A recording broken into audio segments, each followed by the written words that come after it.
Class 10th, Chapter 1st, Electricity.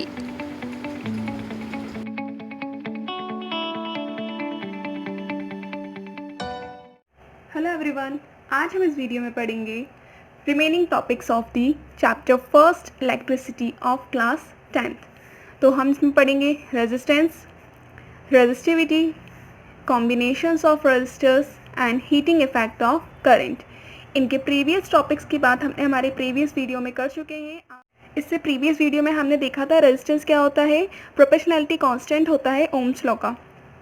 और resistance को अगर हम डिफ़ाइन करते हैं तो इसको डिफ़ाइन करने के लिए इसकी डेफिनेशन है the opposition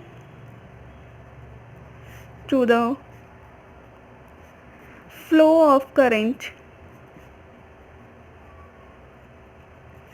is known as resistance.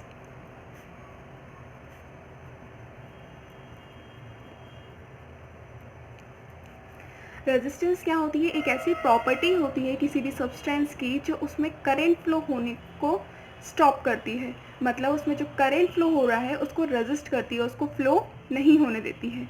ऐसी प्रॉपर्टी को हम रेजिस्टेंस कहते हैं। और रेजिस्टेंस का एक फॉर्मूला होता है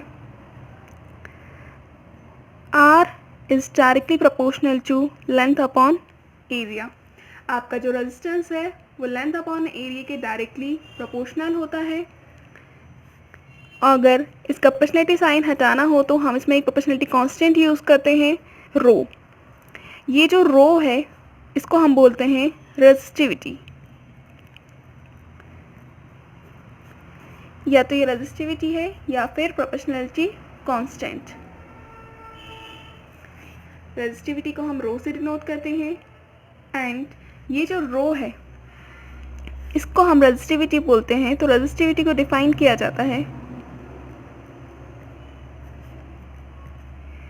it is a specific resistance of a conductor of unit length and unit area of cross section। Resistivity एक ऐसे कंडक्टर का रेजिस्टेंस होती है जिसकी लेंथ 1 सेंटीमीटर हो और जिसका area of cross section 1 centimetre square हो। क्लियर है?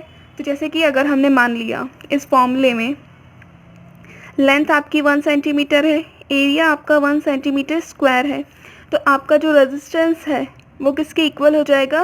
रेजिस्टिविटी के इक्वल हो जाएगा।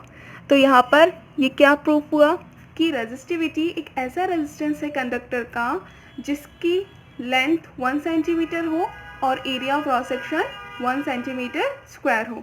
तो रेजिस्टिविटी को हम डिफाइन आसानी से कर सकते हैं कि it is a specific resistance of a conductor of unit length and unit area of cross section.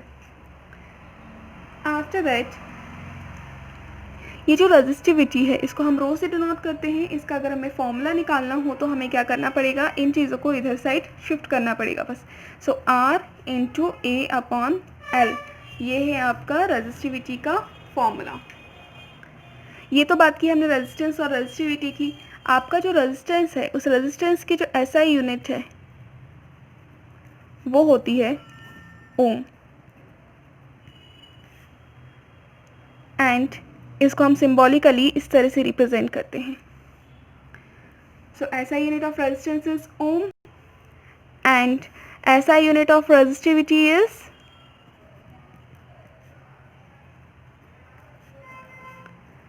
Om centimetre.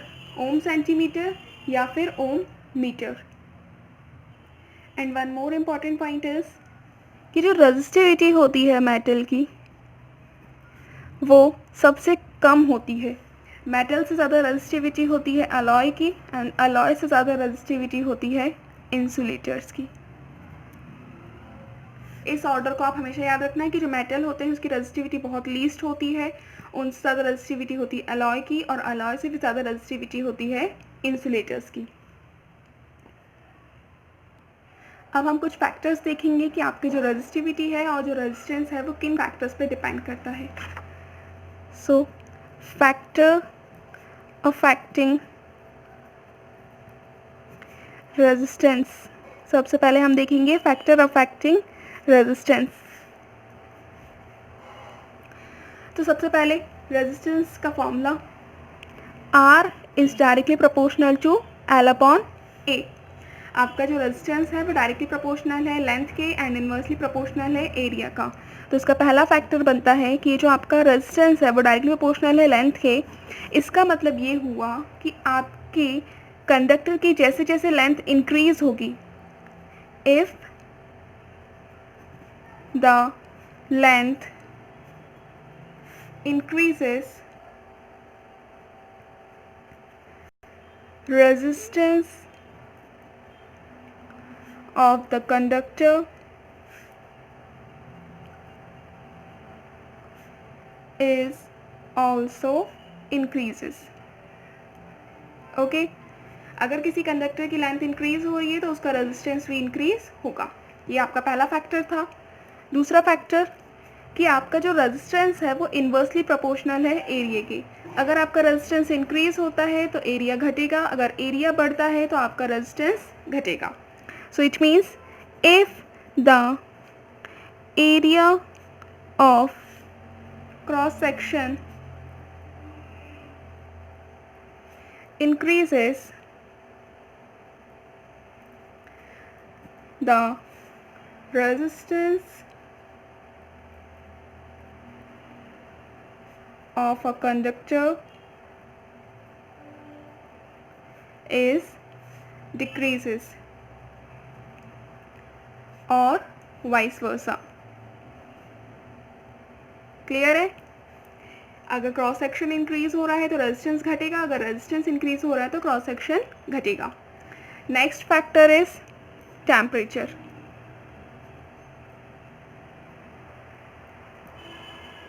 Temperature एक बहुत ही इंपॉर्टेंट फैक्टर है. सबको पता है कि अगर आपका किसी भी वायर मतलब किसी भी कंडक्टर में अगर टेम्परेचर इंक्रीज हो जाता है तो समटाइम्स उसमें हीटिंग इफेक्ट प्रोड्यूस हो जाता है और आपके वायर जल जाते हैं.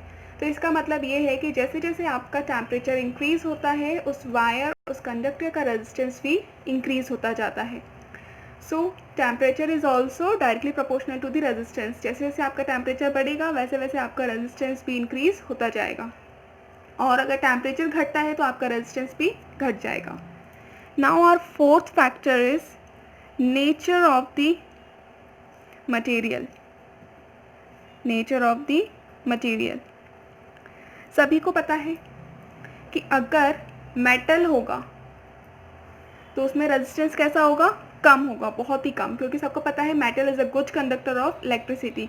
तो अगर मेटल सब्सटेंस हुआ तो मेटल में रेजिस्टेंस बहुत ही कम होगा और उसमें आसानी से करंट फ्लो हो सकता है. अगर हमने मटेरियल वुड लिया तो वुड में रेजिस्टेंस बहुत ही ज़्यादा हाई होता है, क्योंकि सभी को पता है कि वुड में करंट फ्लो होना इम्पॉसिबल है. तो इट मीन्स वुड में आपका रेजिस्टेंस बहुत ज़्यादा हाई है एंड मेटल में आपका बहुत ज़्यादा रेजिस्टेंस कम है. तो आपका जो रेजिस्टेंस है वो नेचर ऑफ द मटेरियल पे भी डिपेंड करता है. Now we will talk about the factor affecting resistivity.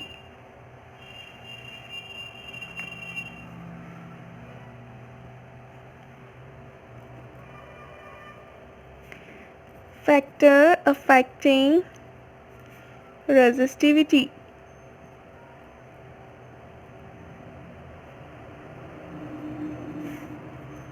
सबसे पहला factor resistivity depends upon only nature of the material and temperature of the conductor. जैसे कि आपको पता है कि जो रेजिस्टिविटी है वो क्या होती है? एक स्पेसिफिक रेजिस्टेंस होती है किसी भी कंडक्टर का of unit length and unit area of cross section. तो आपकी रेजिस्टिविटी ना लेंथ पे डिपेंड करती है ना एरिया ऑफ क्रॉस सेक्शन पे डिपेंड करती है, क्योंकि वो एक fixed length and fixed area of cross section conductor का एक रेजिस्टेंस है। तो इट मीन्स आपकी जो रेजिस्टिविटी है वो सिर्फ दो फैक्टर पे डिपेंड करती है। पहला फैक्टर है nature of the material and दूसरा फैक्टर है temperature of the conductor. Okay, next है हमारा combination of resistors. Next point है हमारा कॉम्बिनेशन ऑफ रेजिस्टर। आप सबको पता ही होगा रेजिस्टर्स के दो तरह के कॉम्बिनेशन होते हैं। पहला कॉम्बिनेशन होता है सीरीज कॉम्बिनेशन,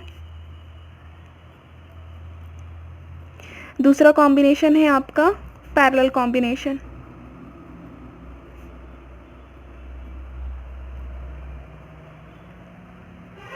तो सबसे पहले हम बात करेंगे सीरीज कॉम्बिनेशन की।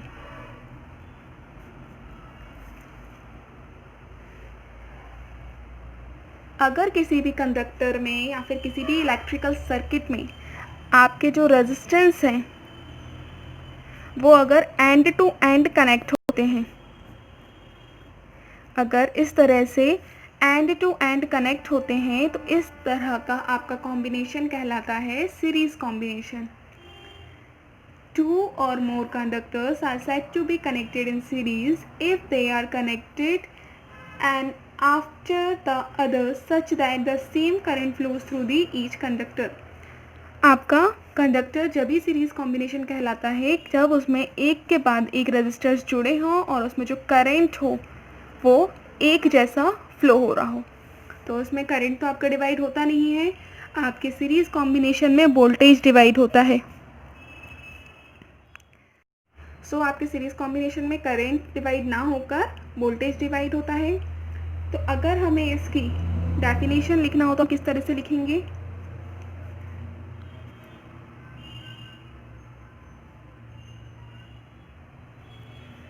टू और more conductors are said to be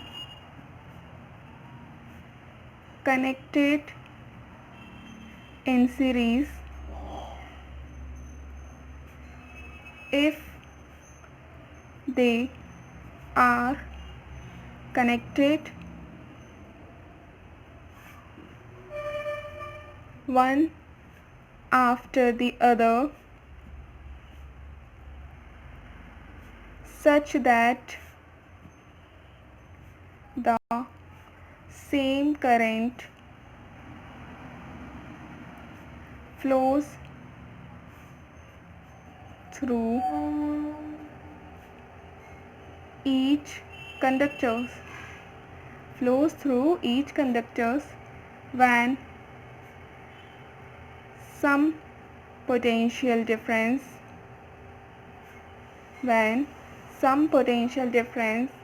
is applied across the combination।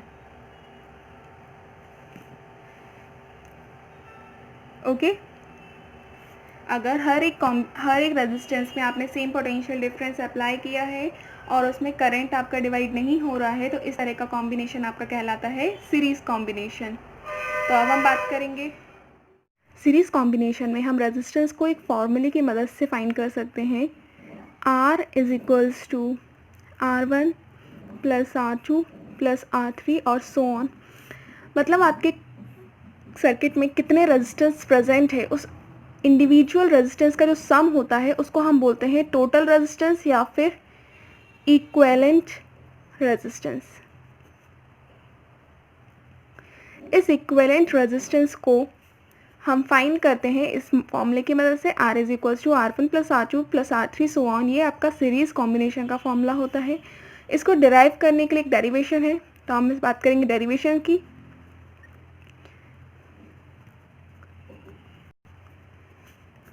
जैसे कि अभी मैंने बताया था कि आपका जो सीरीज कॉम्बिनेशन है उसमें वोल्टेज डिवाइड होता है, तो total voltage is equals to V1 plus V2 plus V3 so on. जैसे कि हमने इस पूरे वायर में हमने क्या करा, वोल्टेज को डिवाइड किया है, तो हम इस तरीके से लिखेंगे इसको V is equals to V1 plus V2 plus V3 so on, and according to Ohm's law के according V is equals to क्या होता है IR. So it means similarly V1 is equals to IR1, V2 is equals to IR2 और V3 is equals to IR3. हम इस value को इस equation में पुट करेंगे. इक्वेशन नंबर फर्स्ट में आपको इक्वेशन नंबर 2 को पुट करना है. So we get IR1 plus IR2 plus IR3. It means IR is equals to IR1 plus IR2 plus IR3. इन तीनों में ही आपका I कॉमन है तो हम उसे कॉमन ले लेंगे. तो आपका मिलेगा IR is equals to I in the bracket R1 plus R2 plus R3. यहाँ पर आपका I से I कैंसिल आउट हो जाएगा. जब आप इसे नीचे शिफ्ट करोगे तो ये कैंसिल हो जाएगा. तो आपके पास क्या बचा R is equals to R1 plus R2 plus R3. Circuit में कितने रेजिस्टेंस प्रेजेंट है ये वैल्यू उस पर डिपेंड करती है. आप n नंबर ऑफ रेजिस्टेंस की भी बात कर सकते हो. n मतलब अनगिनत, जितने भी आपने रेजिस्टेंस आपके सर्किट में लिए हैं उसके अकॉर्डिंग आप फॉर्मूला पुट कर सकते हो. ये तो था आपका सीरीज कॉम्बिनेशन. सबसे पहली बात कि हमने यहाँ पर देखा कि जो आपका रेजिस्टेंस है जब सीरीज कॉम्बिनेशन में प्रेजेंट होता है तो उसमें वोल्टेज डिवाइड होता है. करंट तो एज इट इज़ है. अब आपने यहाँ पर एक बल्ब लगाया है मान लो, तो उस बल्ब का अगर आपने 220 दिया है, मान लो ये अभी नहीं था, अभी सिर्फ इसमें 220 वोल्टेज प्रेजेंट है. जब आप उसमें दूसरा बल्ब कनेक्ट कर दोगे तो यहाँ पर कितना हो जाएगा, यहाँ पर 110, यहाँ पर 110. अगर आप यहाँ पर तीसरा अटैच कर देते हो तो उसमें ये और भी ज़्यादा डिवाइड हो जाएगा, जिसके कारण आपके जो घर में जो लाइट होती है उसमें आपके अप्लायंसेस को सफिशेंट वोल्टेज नहीं मिल पाता है. इसीलिए हम घरों में सीरीज़ कॉम्बिनेशन का यूज़ नहीं करते हैं, क्योंकि हमारे हर अप्लायंसेस को अलग अलग वोल्टेज की ज़रूरत होती है. अगर हम वोल्टेज को इक्वली डिवाइड कर देंगे तो वो उनको सेटिस्फाई नहीं कर पाएगा. और हमने कई बार देखा है कि कभी कभी बल्ब डिम जलते हैं, वो इसी कारण होता है क्योंकि उनको वोल्टेज सफिशेंट नहीं मिल पाता है. इसलिए हम घरों में सीरीज़ कॉम्बिनेशन का यूज़ नहीं करते हैं. और दूसरा कारण ये होता है कि अब यहाँ पर सारे अप्लायंसेस सीरीज़ में जुड़े हैं तो एक ही साथ जुड़े हैं. अगर हम स्विच को ऑन करते हैं तो एक ही स्विच से सारे के सारे अप्लायंसेस चालू हो जाएंगे, जिससे कि हमारे इलेक्ट्रिसिटी भी बहुत ज़्यादा कंज्यूम होगी और इलेक्ट्रिसिटी बिल भी बहुत ज़्यादा आएगा. तो इसलिए भी हम सीरीज़ कॉम्बिनेशन घर में यूज़ नहीं करते, क्योंकि अगर हम एक ही अप्लायंस को ऑन करना चाहें तो हम एक अप्लायंस को ऑन नहीं कर सकते, सारे के सारे अप्लायंसेस चालू हो जाएंगे. और अगर सीरीज़ कॉम्बिनेशन में कोई भी एक अप्लायंस गलत होता है या फिर डिफ़ॉल्ट होता है या वर्क करना छोड़ देता है तो वो सारे के सारे अप्लायंसेस भी ऑटोमेटिकली बंद हो जाते हैं. तो हम सारे डिसएडवांटेजेस को एक एक बार देख लेते हैं. Disadvantages of series combination.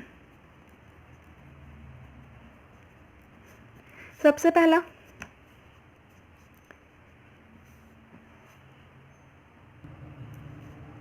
suppose 2-3 electrical appliances are connected in series, and if any one of them is fused, then all other appliances will not work.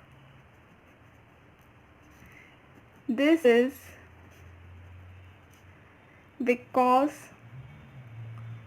in series arrangement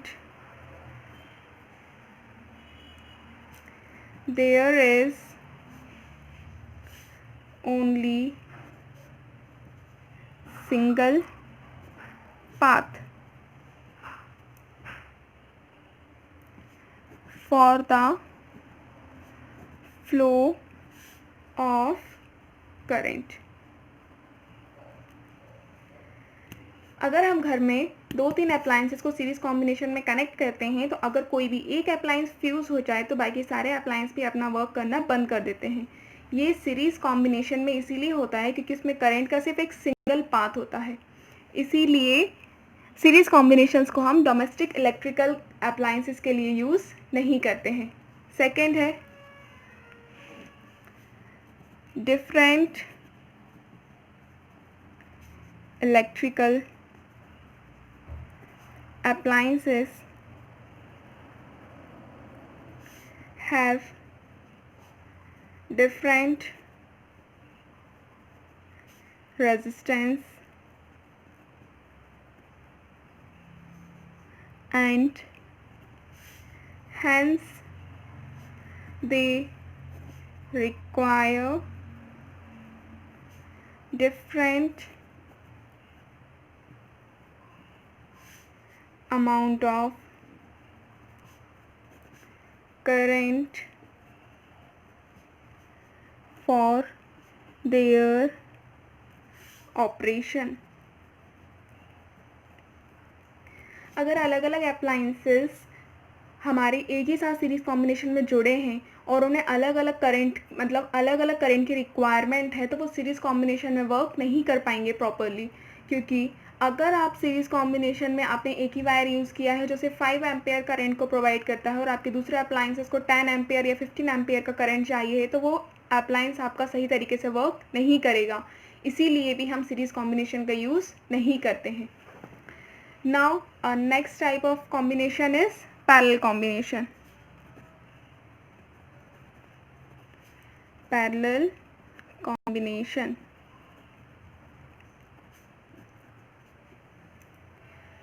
जब हमारे रेजिस्टर्स एक common point से connect होते हैं, जब हमारे resistors अलग अलग पैरेलल रेजिस्टर्स जब कोई एक कॉमन पॉइंट से कनेक्ट होते हैं तो उन रेजिस्टर्स को हम बोलते हैं कनेक्टेड इन पैरेलल. इस तरह का कॉम्बिनेशन कहलाता है पैरेलल कॉम्बिनेशन, जिसमें हमने 3 अलग अलग पैरेलल रेजिस्टर्स को एक साइमल्टेनियसली एक कॉमन पॉइंट से हमने जोड़ दिया है. और ये कॉमन पॉइंट आपका आगे चल के एक बैटरी से कनेक्ट हो सकता है.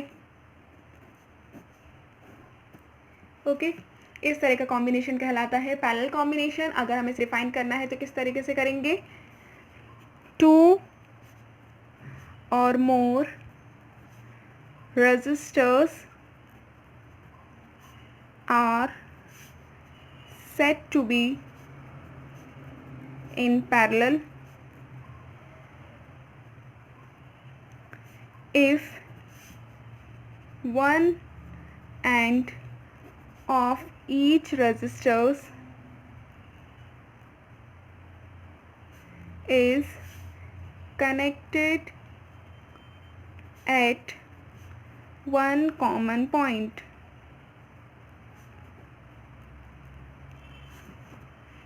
and possess different amount of current across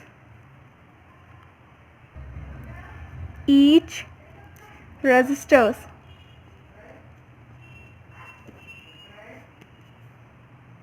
इस टाइप का कॉम्बिनेशन आपका पैरेलल कॉम्बिनेशन कहलाता है, जिसमें आपके अलग अलग रेजिस्टर्स एक कॉमन पॉइंट से कनेक्ट हो और उसमें आपका जो करंट हो वो डिवाइड हो. मतलब हर एक रेजिस्टेंस को उसकी नीड के अकॉर्डिंग आपका करंट फ्लो हो रहा हो.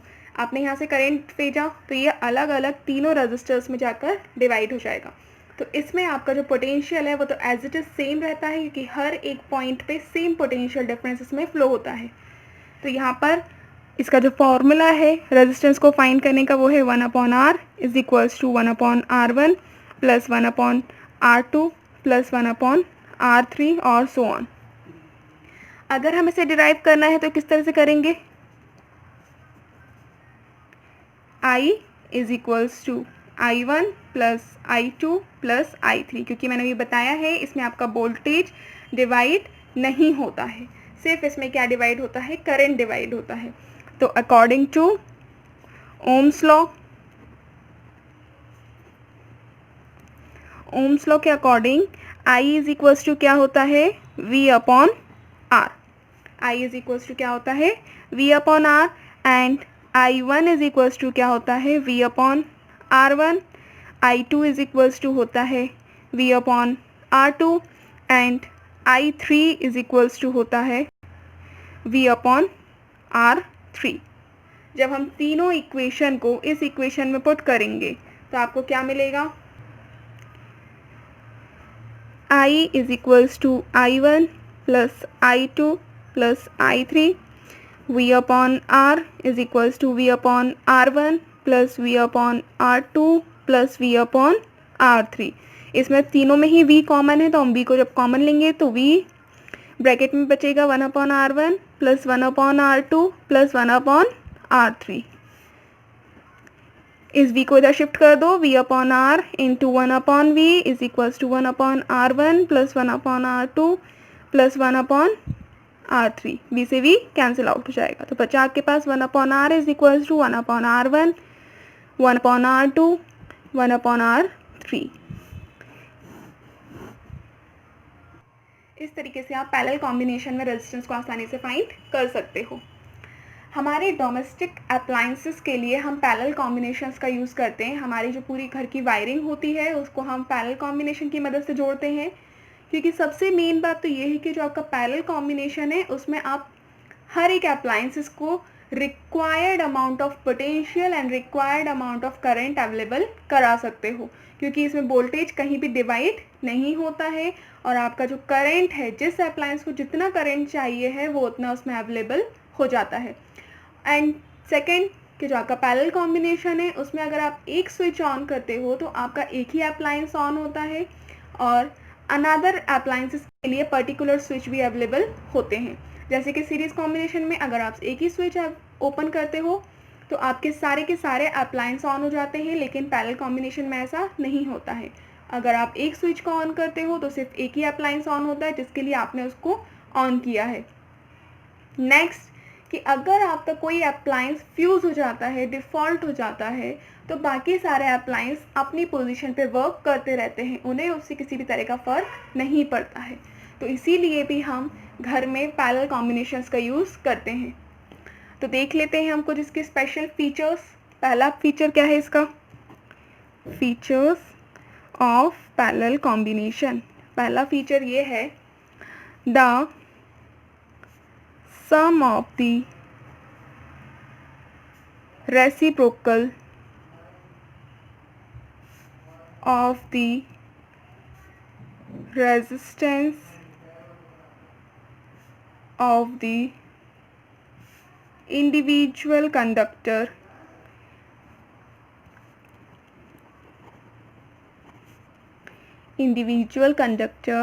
is equal to the reciprocal of equivalent resistance। तो आपका पहला फीचर क्या कहता है कि पर्टिकुलर रेजिस्टेंस का रेसिप्रोकल आपका इक्विवेलेंट रेजिस्टेंस के रेसिप्रोकल के इक्वल है। Second, different amount of current flows through different resistance। तो हर एक रेजिस्टेंस से अलग अलग अमाउंट ऑफ करेंट को भी फ्लो कराया जा सकता है। Third, the potential difference across each conductor is equal to the voltage applied across the parallel combination। तो आपका जो पोटेंशियल डिफरेंस है कंडक्टर में हमेशा इक्वल होता है पैरेलल कॉम्बिनेशन के हर एक रेजिस्टर्स के लिए, तो पोटेंशियल डिफरेंस चेंज नहीं होता है। और अगर हम इसके एडवांटेजेस की बात करें तो अभी मैंने सारे एडवांटेजेस आपको बता दिए हैं वैसे, तो हम इसको लिखकर भी देख लेते हैं। पहला, if any one of the electric appliance or device connected in parallel does not work, then the working of other device will be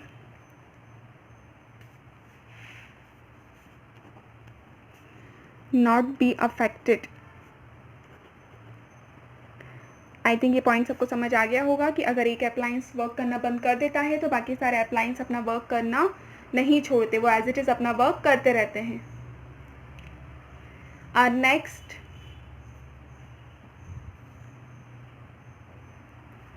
when different devices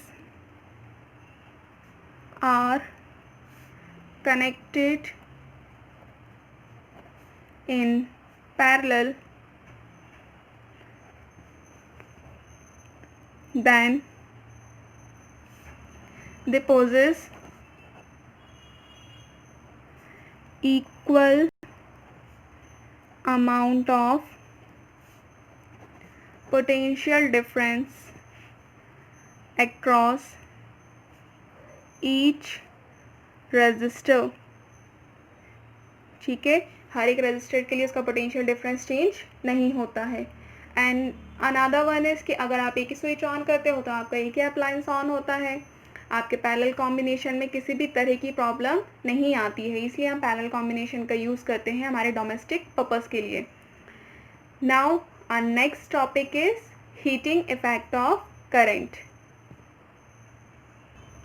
heating effect of current, the production of heat in a conductor due to the flow of electric current is called the heating effect of current। मतलब आपकी electric current के flow होने के कारण अगर किसी भी तरह की हीट प्रोड्यूस होती है कंडक्टर में तो उस इफेक्ट को हम बोलते हैं heating effect of current. So the production of heat in a conductor due to flow of current through it। Okay, अगर कंडक्टर से किसी भी तरह का करंट फ्लो होता है और उसके कारण हीट प्रोड्यूस होती है तो उस इफेक्ट को हम बोलते हैं heating effect of current. Heating effect of current को हम रिप्रेजेंट करते हैं H से, इसको डिनोट करते हैं हम H से, तो हम इसे लिख लेते हैं denoted by okay capital H। इसके लिए कुछ फॉर्मूले हैं, तो सबसे पहला हम फॉर्मूला इसका देख लेते हैं। तो इसका एक फॉर्मूला है H is equals to voltage into current into time. Okay, तो इसमें क्या है, the production of heat in a conductor due to flow of current, उसका फॉर्मूला है voltage into current into time. इसके कुछ और फॉर्मूले भी हैं, तो according to Ohm's law V is equals to क्या होता है I R। हम इस इक्वेशन को पुट करेंगे इस इक्वेशन में, पुटिंग इक्वेशन 2 इन इक्वेशन फर्स्ट। अगर हम इक्वेशन 2 को इक्वेशन फर्स्ट में पुट करते हैं तो आपको क्या मिलेगा, H is equals to I R into I into t. तो आपको एक फॉर्मूला मिला I square R T.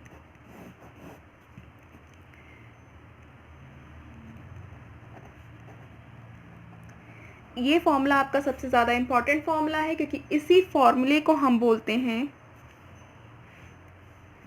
Joules law of heating.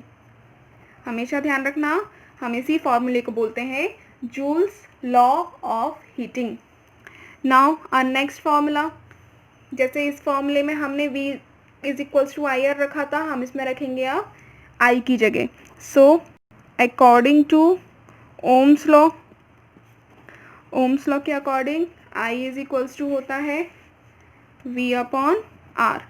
इस इक्वेशन को हम पुट करेंगे, put equation 3 in equation first. अगर हम इस इक्वेशन 3 को इक्वेशन फर्स्ट में पुट करते हैं तो आपको मिलेगा H is equals to V into V upon R into t. तो आपका फॉर्मूला मिला V square R into t. This one is your third formula. Clear? तो आपके जूल्स की जो यूनिट है वो क्या होती है, वो समझ आ गया होगा। फिर अगर इस इक्वेशन में if k is equals to 1 होता है तो आपका I square R T, it means H is equals to normally I square R T बचेगा। और ये इक्वेशन आपकी होती है जूल्स लॉ ऑफ हीटिंग। ये हीटिंग का एग्जांपल आप घरों में देखते होंगे, जैसे आपके घर में हीटर हुआ, गीज़र हुआ, इन सब में क्या करते हो आप, इलेक्ट्रिक करंट को प्रोड्यूस कराते हो और वो आपको हीट अवेलेबल कराता है। जैसे कि आपके इलेक्ट्रिकल आयरन होते हैं, आप उसे इलेक्ट्रिकल अप्लायंस को इलेक्ट्रिक करंट से जोड़ते हो, जिसके कारण आपको हीट मिलती है और उसके कारण ही आप आयरनिंग कर पाते हो। तो ये इतने सारे एग्जाम्पल आपको घर ही में देखने को मिल जाएंगे और ये सारे के सारे आपके हीटिंग इफेक्ट ऑफ करंट को शो करते हैं। नाउ अब हम कुछ एग्जाम्पल देख लेते हैं हीटिंग इफेक्ट ऑफ करंट के। पहला एग्जाम्पल है इलेक्ट्रिक फ्यूज। एग्जाम्पल्स मान लो या फिर एप्लीकेशंस मान लो। ओके, पहली है इलेक्ट्रिक फ्यूज।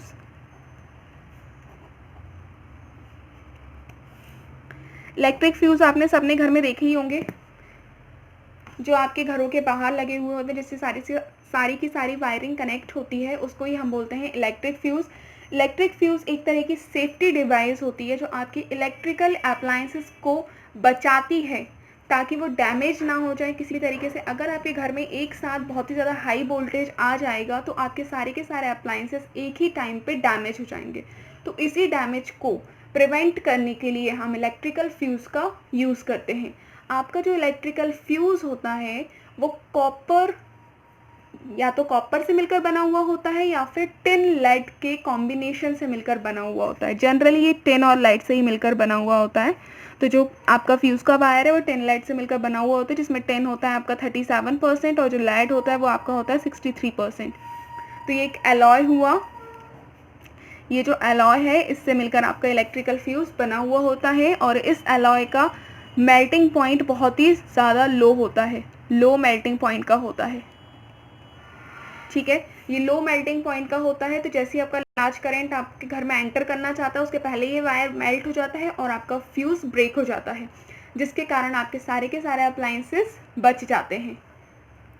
नेक्स्ट आपका जो इलेक्ट्रिक फ्यूज़ है, इलेक्ट्रिक फ्यूज़ में आपका लो मेल्टिंग पॉइंट का वायर भी इसलिए यूज़ किया जाता है ताकि आपके घरों में एकदम से किसी भी तरह का लार्ज करंट एंटर ना कर पाए। नेक्स्ट एप्लीकेशन है आपकी इलेक्ट्रिक बल्ब। आपके आपके घरों में जो पहले के ज़माने में वो ट्रांसपेरेंट वाइट कलर के बल्ब लगे हुए होते थे, तो इनमें एक फिलामेंट हुआ करता था कुछ इस तरीके का। ये जो फिलामेंट है ये बल्ब के अंदर हुआ करता था, तो ये जो फिलामेंट है ये एक सब्सटेंस से मिलकर बना हुआ होता है, उसको हम बोलते हैं टंगस्टन। ये जो टंगस्टन फिलामेंट है, ये टंगस्टन आपके बल्ब को लॉन्ग लाइफ सर्वाइव करने के लिए बहुत ही ज़्यादा अच्छा मटेरियल होता है। ये टंगस्टन जो है इसका मेल्टिंग पॉइंट बहुत ही ज़्यादा हाई होता है, अप्रॉक्स में 3380 डिग्री सेल्सियस, इतना ज़्यादा इसका मेल्टिंग पॉइंट होता है। तो जब इस फिलामेंट में बहुत ही ज़्यादा हाई करंट आता है तो ये फ्यूज़ नहीं होता, क्योंकि इसका मेल्टिंग पॉइंट बहुत ज़्यादा हाई है, तो इसका आसानी से वायर फ्यूज़ नहीं होता है। और जैसे ही ये फिलामेंट गर्म होता है तो आपका बल्ब भी गर्म हो जाता है, तो आपने क्या करा, इसे करंट प्रोड्यूस कराया और इसने आपको हीट प्रोड्यूस की। तो ये इस तरह का हीटिंग इफेक्ट ऑफ करंट का एग्जाम्पल हुआ। और हमेशा ध्यान रखना, आपका जो इलेक्ट्रिक बल्ब है उसमें जो फिलामेंट है वो टंगस्टन से मिलकर बना हुआ होता है, और जो टंगस्टन है उसका मेल्टिंग पॉइंट बहुत ही ज़्यादा हाई होता है। और जो टंगस्टन एक ऐसा सब्सटेंस है जो कि आसानी से ऑक्सीडाइज नहीं होता है। अगर ये ऑक्सीडाइज हो जाता तो इसमें जंग आने लगती है और आपका बल्ब सही तरीके से बल्ब वर्क नहीं करता, इसलिए भी हम टंगस्टन का यूज़ करते हैं। सेकेंड की जो आपका इलेक्ट्रिक, तो इस बल्ब में कुछ गैसेस भी फिल्ड होती हैं, या तो वो मिक्सचर के फॉर्म में फिल्ड होती हैं या फिर सेपरेटली फिल्ड होती हैं। तो फॉर एग्जांपल है आर्गन एंड नाइट्रोजन। या तो आर्गन एंड नाइट्रोजन मिक्सचर के फॉर्म में फिल्ड होती हैं या फिर सेपरेटली बल्ब में फिल्ड होती हैं, जिसके कारण आपका जो बल्ब है वो आसानी से ऑक्सीडाइज नहीं होता है। तो वो ऑक्सीडाइज नहीं हो पाता है, जिसके कारण आपका टंगस्टन फिलामेंट लॉन्ग लास्टिंग चलता है और आपकी बल्ब की लाइफ भी इंक्रीज हो जाती है। तो ये तो कुछ एग्जांपल्स आपके हीटिंग इफेक्ट ऑफ करंट के, या तो इन एग्जांपल्स के फॉर्म में ले लो या फिर आपके किसी भी तरह से आप इनको एप्लीकेशन के फॉर्म में भी यूज़ कर सकते हो। और next topic is electric power.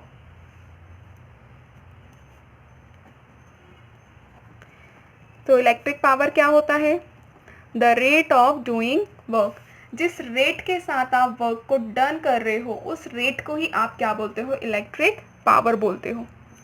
The rate of doing work is known as power.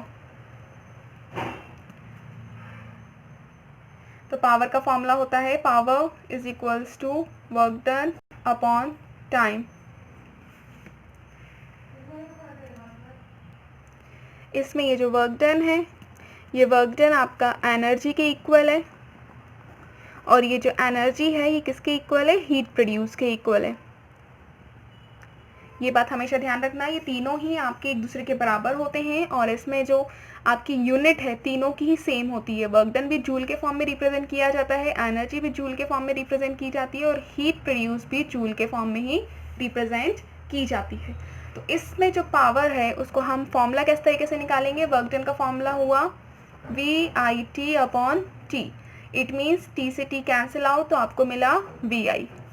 तो इसमें जो हमने फॉर्मूले यहाँ पर यूज़ किए थे, पहला फॉर्मूला क्या था आपका? VIT। दूसरा फॉर्मूला है आपका I²RT। तीसरा फॉर्मूला था आपका V²R इंटू T। तो इसमें आपके जो पावर के जो तीन फॉर्मूले बनेंगे वो इस तरीके के ही हैं। P is equals to VI, P is equals to I²RT upon T। T से T अगेन कैंसिल आउट तो आपको मिला I²R।